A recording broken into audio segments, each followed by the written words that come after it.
Finally guys यो चाहिँ हाम्रो पास्ताको लागि रेडी हुँदैछ। यो चाहिँ क्रिम हो है, क्रिम चाहिँ मिक्स गर्नुपर्छ अनि पास्ता यसरी हालिन्छ। यसरी हालेपछि क्रिममा यसरी मिक्स हुन्छ। मिक्स गरेर चिकन हालेर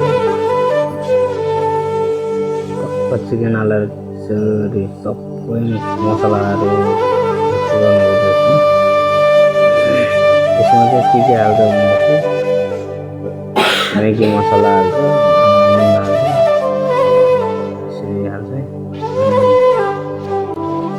यसरी मिक्स गरेर यसरी प्याकिङ गरिन्छ यसरी है। यस सबैजनाले के हुन चाहन्छु म सब्सक्राइब गर्न चाहिँ नभुलिदिनु होला। पछाडिको क्यामेराम्यान नभएर हल्का त्यस्तो भएको हो।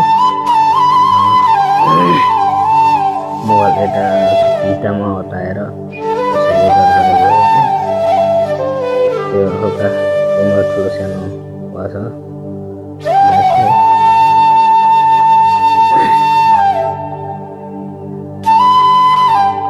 यसरी देखिन्छ हाम्रो उता मोबाइल पुग्दैछ। म चाहिँ यही प्याक गर्दै उता राख्दैछु।